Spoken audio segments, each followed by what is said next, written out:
What's going on, guys? It's Crozen and welcome to another Fallout 4 character build. This one is the melee and explosives only build with no VATS and no stealth. Now it's a very unique playstyle. It really feels like I'm playing Elder Scrolls with this build, like I'm playing a traditional spell sword, which, you know, I have my sword in my right hand and my spells, or I should say my explosions, in my left hand. It really feels like I'm playing a traditional Elder Scrolls game, so it's a very unique playstyle with this build in Fallout 4. So I wanted to start off by just saying how much I appreciate all the support that you guys have given me. I never had a chance to say this, but I recently hit 1,000 subs in less than 2 months, so I'm assuming that is a huge achievement, and I appreciate everything that you guys have been giving me as far as support goes, and I look forward to making more Fallout 4 guides and possibly doing some kind of things with the DLC when that rolls around. So that's just something to look forward to.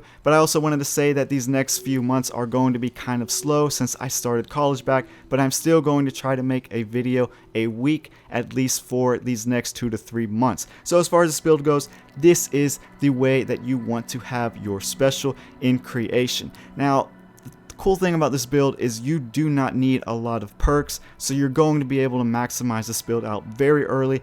And if you take a look in the tree here, I even added the Idiot Savant perk to this build, so you even get to maximize this build even earlier. So really, going back to this build, what I'd had to do with this build to make it useful, especially playing at higher difficulty levels, is I had to make it to where you get a lot of melee damage without the use of stealth and VATS. As you guys know, stealth and VATS in this game make it a lot easier. So without the use of those, I really had to push strength. As you see, I went with a very high strength.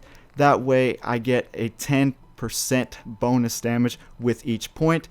And also, as you see here, we start out with 2 charisma, which you can actually push that to 3 with the special book. You're able to access the Lone Wanderer perk. That will give you even more damage to your melee and, in fact, your whole combat. And also the Bloody Mess perk. This will also give you another 15% damage in combat.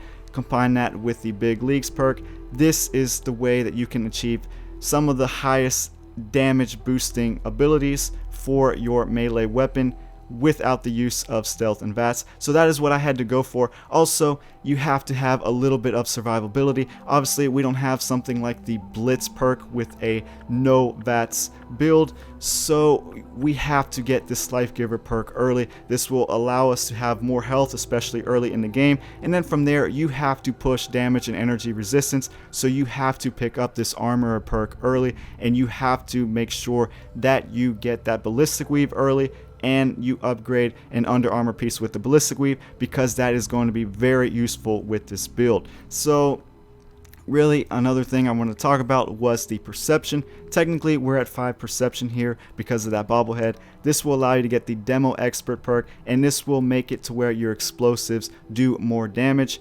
This is very nice to have. It will make sure that you get a one-shot kill, and also your your explosion radius affects a larger area. So all in all, this really completes this build out very nicely to where you can add explosions as well as a nice melee build. So aside from that, guys, there really is only 1 to 2 more things to go over with this build, and it is intelligence and agility. Really, I went the agility route, but each way has a nice purpose.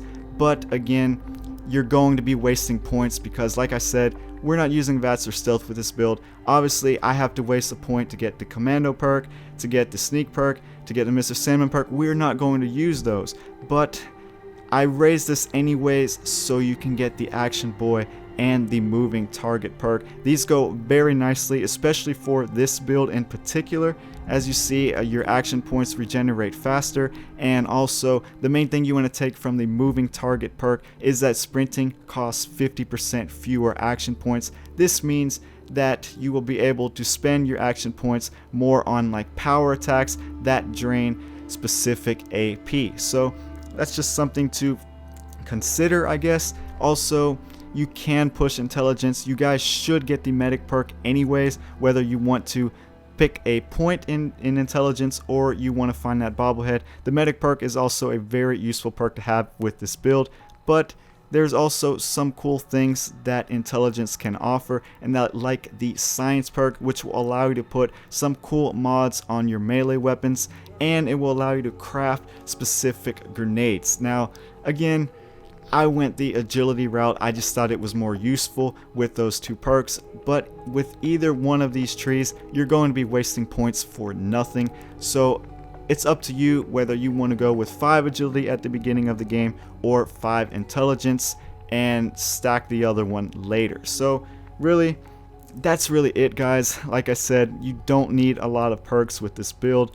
So basically, once you get your main perks, you're free to spend it wherever you would like to, and that is what you want to go for. As you see, we can access the rooted perk, which is like another benefit, I guess, if you are standing still with this build.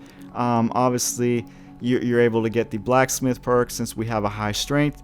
Other than that, you know, the bloody mess perk, like I said, and the lone wanderer perk. But what you want to focus on early with this build, I kind of went over this a little bit, but really, you have to get the life giver perk early, and you have to get the ballistic weave. This will make it to where you can be viable, where you're sprinting at an enemy and you're not going to die, because like the majority of enemies in this game are using guns anyways. So you have to make sure that you have that survivability early, especially if you're playing on higher difficulty levels. And then you want to make sure that you get a good melee boosting damage perk like the big leagues early, and then from there you're pretty much set with this build. You guys really should try it. It's a pretty unique way to play this build, or I should say play this game, and really that is it, guys, and I will see you guys in the next video. If you have any questions, please leave a comment, and please like this if you enjoyed this video,